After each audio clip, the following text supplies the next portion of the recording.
Ok.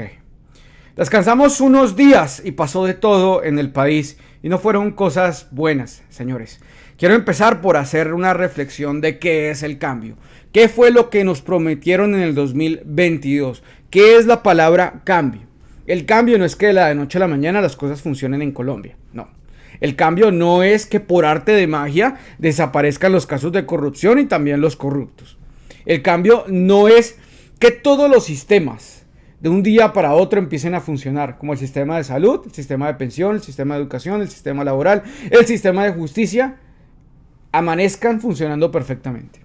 El cambio es la forma de cómo los políticos asumen los retos para empezar a construir un país mejor, como por ejemplo, aceptar la responsabilidad política, no por lo que hagamos en materia individual, sino en materia general como proyecto.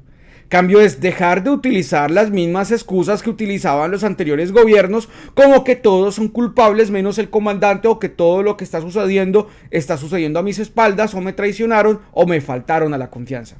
Acá todos somos responsables como proyecto, tanto los dirigentes como sus votantes. Pero responsabilidad política tampoco es responsabilidad penal, no vayamos hasta allá. La responsabilidad política tampoco es renunciar al cargo, como lo han dicho varios.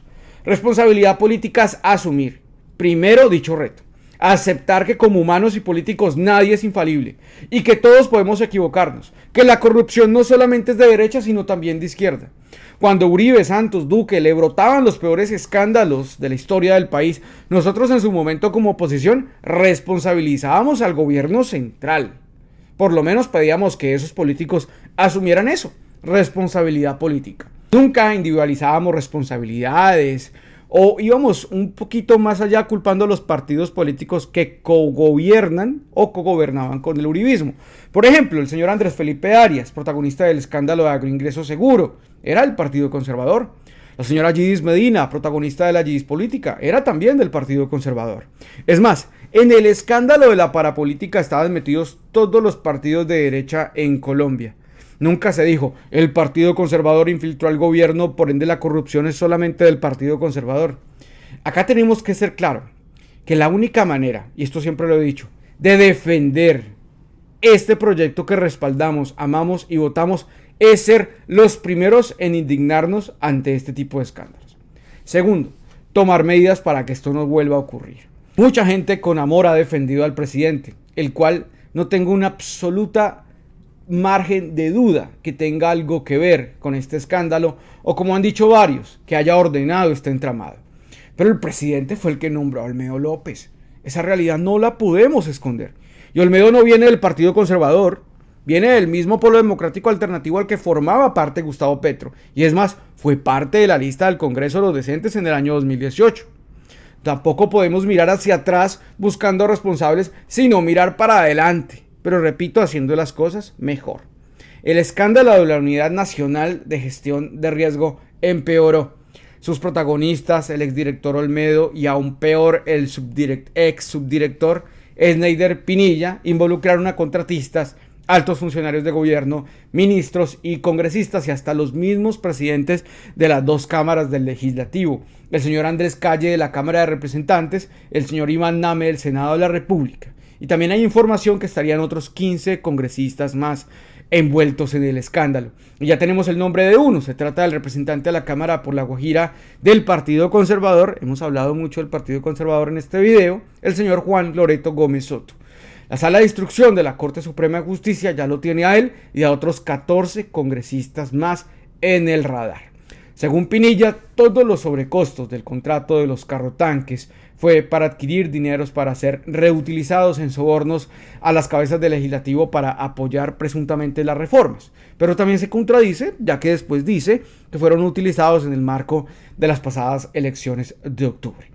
Esto ha generado varias consecuencias, como la salida de la alta consejera para las regiones, la señora Sandra Ortiz, la cual pertenece al Partido Verde, la apertura de investigaciones tanto en la Fiscalía como en la Corte Suprema de Justicia a todos los implicados, ya inclusive ya están siendo llamados a versión libre. El señor Pinilla ha manifestado su intención de colaborar con la justicia y para eso ha pedido un principio de oportunidad. Mientras tanto, ha revelado unos chats donde coinciden la fecha y la hora donde supuestamente le entregó la plata, por ejemplo, al señor Andrés Calle. Pero el señor Pinilla deberá entregar más que unos chats, si quiere que una juez avale ese principio de oportunidad. También se dio el rompimiento en el Partido Verde, ya que la señora Sandra Ortiz y otros implicados en el escándalo pues pertenecen a dicho partido. También el señor Iván Name, presidente del Senado, que recordemos fue elegido por todos los partidos de derecha en el Congreso, todo por hacerle una trampa al pacto histórico. En el escándalo también se ha mencionado a dirigentes del Partido Verde, el señor Carlos Ramón González, quien fue director del DAPRE y ahora es director de la Agencia Nacional de Investigación. ¿Qué pasa con este señor? Sigue como si nada en el gobierno. Por eso, la narrativa de que es un escándalo exclusivamente del Partido Verde no nos sirve, señores. No nos sirve como progresistas y no nos queda bien. Es un escándalo de este gobierno en el que están envueltos miembros del Partido Verde. La Corte Suprema de Justicia también en el día de hoy llamó a declarar a los últimos dos, al señor Name y a la señora Sandra Ortiz, como también al ministro del Interior, el señor Luis Fernando Velasco.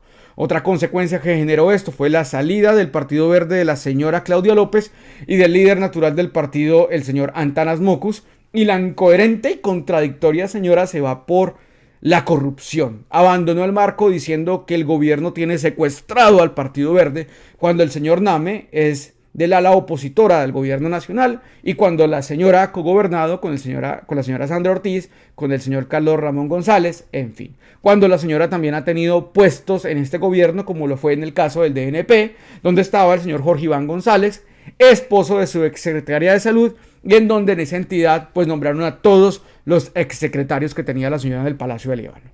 Es que es tan descarada que una señora que habla de proteger los recursos públicos cuando le hizo gastar al país 310.000 millones de pesos en una consulta anticorrupción para llegar a la alcaldía y darle contratos a la familia de su esposa. Es una descarada esta señora, que la fiscalía inclusive acaba de llamar a interrogatorio en un nuevo caso de corrupción, y se trata de una supuesta financiación ilegal a las campañas políticas con dineros del Metro de Bogotá, señores. Es que es increíble tanta desfachatez.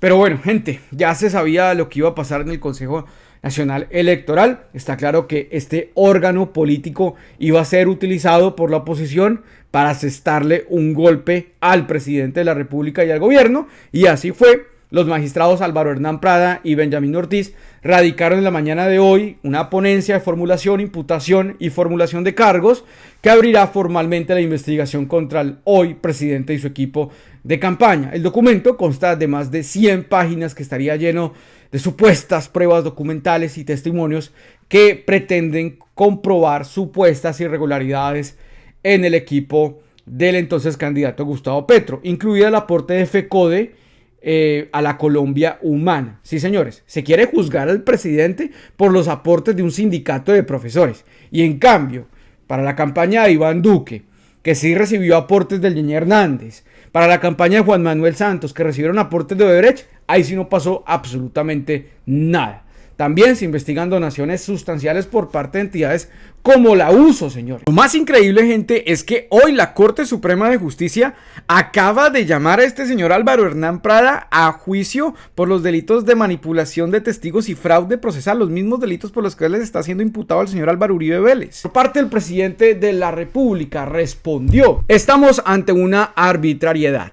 Una instancia administrativa formula cargos al presidente de la República. Es una abierta ruptura constitucional. Se responde es con la fuerza del pueblo. Invito a todas las instancias del pacto histórico a reunión de inmediato y a las fuerzas sociales del país a prepararse contra el intento de irrespetar el voto popular. La democracia entra en emergencia. A los colombianos progresistas en el exterior, iniciar las campañas en el mundo contra el golpe de Estado en Colombia. Pero acá la pregunta jurídica es: ¿tiene facultades el Consejo Nacional Electoral para investigar al presidente? La respuesta es no. El artículo 121 de la Constitución nos indica que ninguna autoridad del Estado podrá ejercer funciones distintas de las que le atribuyen la Constitución y la ley. Y es claro que el Consejo Nacional Electoral pues no le corresponde esta función de investigar al presidente de la República. El abogado Santiago Tres Palacios nos explica que la figura del presidente en Colombia se encuentra protegida por un fuero especial, es decir, a quien ejerza el cargo no puede ser investigado ni juzgado por las normas ni autoridades ordinarias. Solo el Congreso puede adelantar la investigación y acusación contra el presidente por los delitos en los que resulte indiciado. La Constitución establece que el Congreso es el competente para conocer sobre la indignidad del presidente, lo cual implica que el fuero también se extiende también a los asuntos disciplinarios.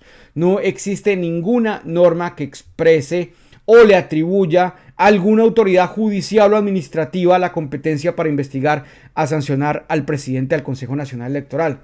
Es que de acuerdo también con el artículo 265 de la Constitución, en su numeral quinto, dice que el CNE sirve de cuerpo consultivo de la presidencia y por tanto se puede considerar que habrá una ruptura de ese modelo si se le asignaran competencias sancionatorias al CNE respecto a la figura del presidente. Es una total contradicción, aunque también hay que señalar que el CNE sí puede investigar a la campaña y su gerente y eso se puede derivar en responsabilidad individual del presidente, lo cual implicaría compulsar copias a la comisión de acusaciones, como debe ser. El problema es lo que pueda pasar en esa comisión. El hecho es que sí se trata de un golpe jurídico, no para desestabilizar al gobierno, sino al país entero. La oposición escogió el caos por encima del debate. Escogió la desestabilización y la destrucción no de un gobierno, sino del país entero. Las implicaciones y consecuencias de tumbar al presidente pueden ser catastróficas en lo social, económico y jurídico, y aún más en las condiciones en las que está el país. El odio al gobierno los va a llevar a destruirlo todo. Prefieren eso que esperar 2 años y medio y luchar para derrotarlo por la vía electoral, por la vía democrática.